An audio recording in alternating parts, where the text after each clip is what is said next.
Portuguese Marco, Italian Marzo, German Mars, Dutch Mart, Danish Marts, etc. Replaced Old English Hermana, the first part of which is of uncertain meaning, perhaps from hurried, quick, nimble, ready, active, alert, prompt. Another name for it was lied, c. 1300, from Old English hlida, which is perhaps literally noisy and related to hlud loud, c. loud. This fell from general use 14c, but survived into 19c. In dialect. For March hare, proverbial type of madness, see mad, adjective. The proverb about coming in like a lion and going out like a lamb is since 1630s. March weather has been figurative of changeableness since mid-15c. March, N.1. Act of marching, 1580s, a measured and uniform walk, a regular advance of a body of persons in which they keep time with each other, from march, v, or else from French march, n, from marcher, v. As, an advance from one halting place to another, also the distance so covered, from 1590s. The musical sense of, strongly rhythmic composition, is attested from c. 1600, from the earlier meaning, rhythmic drum beat for marching, 1570s. The earliest sense of the word in English is footprint, track, early 15c, from a sense in Old French. Transferred sense of, forward motion, as in march of progress, etc., is from 1620s. March, N.2. A frontier, boundary of a country, border district, early 13c, from Old French march, boundary, frontier, from Fromkish * marka or some other Germanic source, compare Old Saxon marka, Old English mirk, Old High German marchen, to mark out, to limit, German mark boundary, from Proto-Germanic * marco, see mark, N.1. Now obsolete. Related, marches. In early use often in reference to the borderlands beside Wales, sometimes rendering Old English Mercia, later especially of the English border with Scotland. There was a verb marchen in Middle English, c. 1300, to have a common boundary, from Old French marquer, border upon, lie alongside, which survived in dialect. This is the Old Germanic word for border, boundary, but as it came to mean borderland in many languages, other words were shifted or borrowed to indicate the original sense, compare border, n, bound, n, border, boundary. Modern German Grenz is from Middle High German Grenise, 13c, replacing Old High German Marka, a loan word from Slavic, compare Polish and Russian Granica. Dutch Grenz, Danish Grens, Swedish Grans are from German. Entries linking to March. Mars. C. 1300 is the name of the bright reddish-orange planet in the heavens, late 14c. As the name of the Roman god of war, from Latin Mars, stem * maword, the Roman god of war, identified with Greek Ares, a name of unknown origin, apparently from earlier Mavorus, related to Oscan Mamurus. According to Watkins, the Latin word is from * maword, name of an Italic deity who became the god of war at Rome. He also had agricultural attributes, and might ultimately have been a spring Dionysus. The planet was so named by the Romans, no doubt for its blood-like color. The Greeks also called the planet Pyroeis, the fiery. Also in medieval alchemy, iron, late 14c. The Mars candy bar was first manufactured in 1932 by Forrest Mars Sr. of the candy-making family.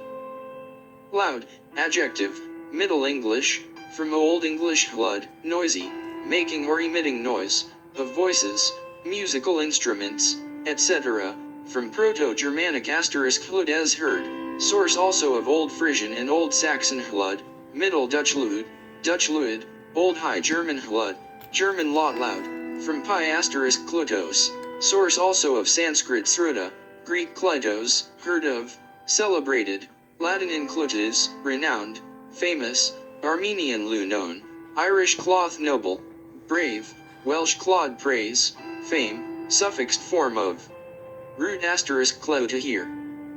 Of places, noisy, from 1590s. Application to colors, garments, etc., flashy, showy, is by 1849. Also used colloquially of notably strong or bad smells. Paired with clear, adjective, at least since c. 1650. Tuesday, n.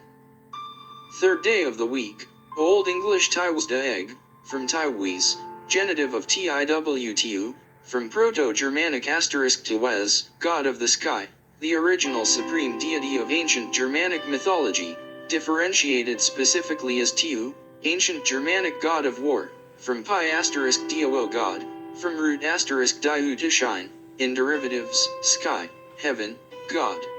Cognate with Old Frisian Tisdag, Old Norse Tisdager, Swedish Tisdag, Old High German Zstag. The day name, second element de egg, c day, is a translation of Latin dies Martis, source of Italian Martiti, French Marti, day of Mars, from the Roman god of war, who was identified with Germanic Tiw, though etymologically Tiw is related to Zeus, itself a loan translation of Greek Arios Hemera. In cognate German Dien Stag and Dutch Dinsdag, the first element would appear to be Germanic ding, ing, public assembly, but it is now thought to be from Thinxus, one of the names of the war god in Latin inscriptions. Entries linking to Tuesday. *Diu. Proto-Indo-European root meaning to shine, in derivatives, sky, heaven, god. It forms all or part of, adieu, adios, adjourn, asmodeus, circadian, deific, deify, deism, deity, deodand, deus ex machina, deva, dial, diary, Diana, dianthus, diet, endpoint 2, assembly, dios curry, dismal, diurnal, diva, dives, divine, joss, journal, journalist, journey, Jove, jovial, Julia, Julius, July, Jupiter, meridian, midi, per diem, psychedelic, quotidian, sojourn, Tuesday, Zeus. It is the hypothetical source of evidence for its existence is provided by Sanskrit deva god, literally shining one, diva by day, Avestan dava, spirit, demon, Greek delos clear, Latin dies day, deus god, Welsh di, Breton dies day, Armenian tiw day, Lithuanian divas god, Diana day, Old Church Slavonic dini, Polish gien, Russian den day, Old Norse Tivar gods, Old English tig, genitive Tiwes, name of a god. Day, n. Old English de egg, period during which the sun is above the horizon, also, lifetime, definite time of existence, from Proto-Germanic *dies day, source also of Old Saxon, Middle Dutch, Dutch dag, Old Frisian dei, Old High German tag, Old Norse dagger, Gothic dags, according to Watkins, from pi root *acadae. He adds that the Germanic initial d is of obscure origin. But Boutkin says it is from pi root *deg to burn, see fever. Not considered to be related to Latin dies, which is from pi root *diu to shine. Meaning originally, in English, the daylight hours, it expanded to mean the 24-hour period in late Anglo-Saxon times. The day formerly began at sunset, hence Old English Wadnesnet was what we would call Tuesday night. Names of the weekdays were not regularly capitalized in English until 17c. From late 12c. As a time period is distinguished from other time periods. Day by day daily is from late 14c, all day all the time is from late 14c. Day off, day away from work, is attested from 1883, day tripper first recorded 1897. The days and nowadays, etc. is a relic of the Old English and Middle English use of the adverbial genitive. All in a day's work, something unusual taken as routine, is by 1820. The nostalgic those were the days is attested by 1907.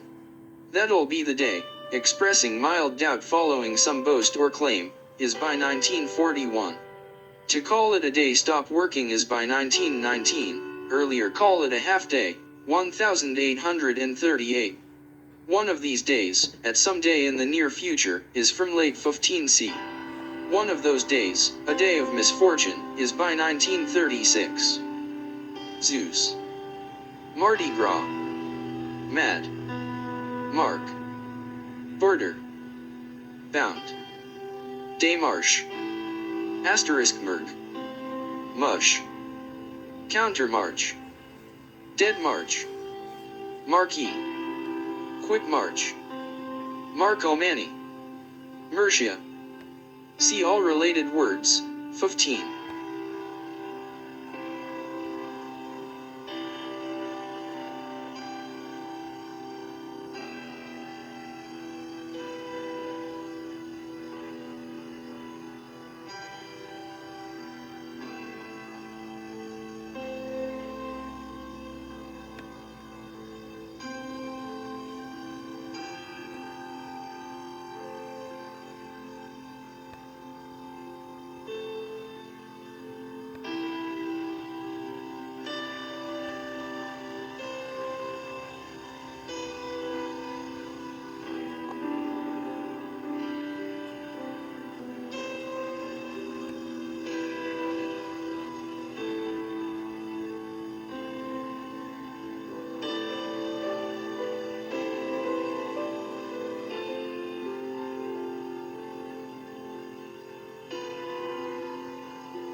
Trip. We spent a little time with animals. I like animals. Sometimes I don't spend enough time with them. We failed, didn't we? What are you talking? We did terrific. I gave a message of encouragement. You passed it along. Now we'll see. You did good. We both did good. What covered? You think anybody got the message? You think we have enough apples in the world? Apples? We got all the apples we need with Johnny Appleseed. You drop a few seeds and you move on. The seeds are good, they'll take root. I gave you great seeds, the best. I lost my job, you know. For other cities, other supermarkets. Everybody thinks I'm in that. Galileo, Pasteur, Einstein, Columbus. You're in good company all around. Well, better be going. Aren't you coming back? No. Ever? Whatever comes, we'll see. And sometimes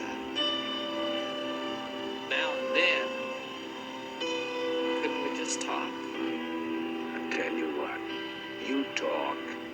I'll listen.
Is there something in common in every culture that creates this need for God?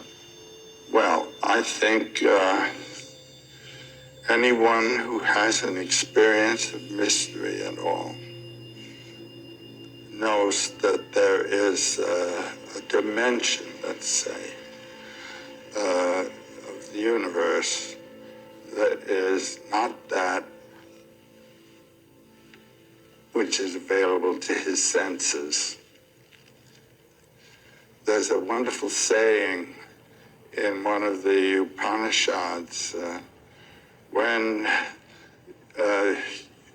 for a sunset or a mountain and the beauty of this or of that, you pause and say, that is participation in divinity. And I think that's what it is. It's the realization of wonder and also the experience of tremendous power, which people, of course, living in the world of nature are experiencing all the time. You know, there's something there that's much bigger than the human dimension. And our way of thinking in the West largely is that God is the source of the energy. The way in most Oriental thinking, and I think in most what we call primitive thinking also, is that God is a manifestation of the energy, not its source. That God is the vehicle of the energy. And the level of energy that is involved or represented determines the character of the God. There are gods of violence. There are gods of compassion. There are gods that unite the two. There are gods that are the protectors of kings in their war campaigns. These are personifications of the energy that's in play. And what the source of the energy is, what's the source of the energy of these lights around us? I mean, this is a total mystery. Doesn't this make of faith and anarchy a sort of continuing war among principalities? As life is, yes. I mean, even in your mind, when it comes to do anything, there will be a war, a decision as to priorities, what you're to do now. Or in relationship to other people, there will be 4 or 5 possibilities of my way of action. And the notion of divinity or divine life in my mind would be what would determine my decision. If it were rather crude, it would be a rather crude decision. Is divinity just what we think? Yes. What does that do to faith? Well, the tough one about faith. You are a man of faith. You're a man of wonder. Yeah, I don't have to have faith. I have experience.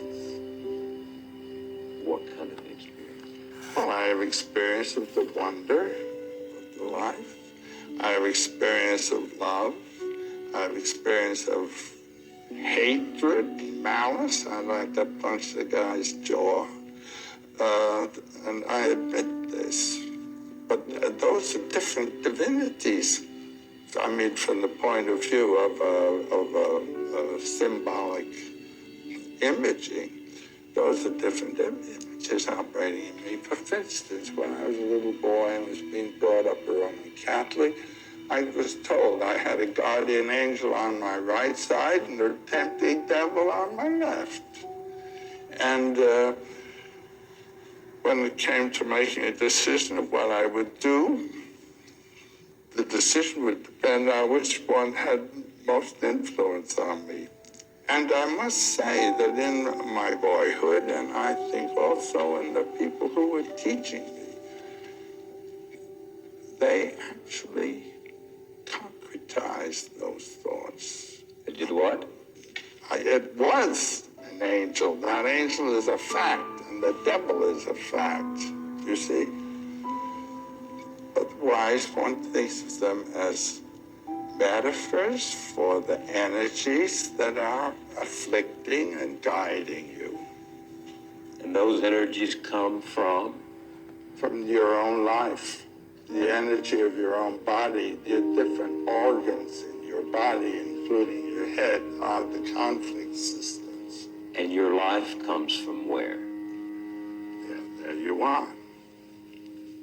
From the ultimate energy that's the life of the universe. And then you say, well, somebody has to generate that. Why do you have to say that? Why can't it be impersonal? That would be Brahman. That would be the transcendent history that you can also personify.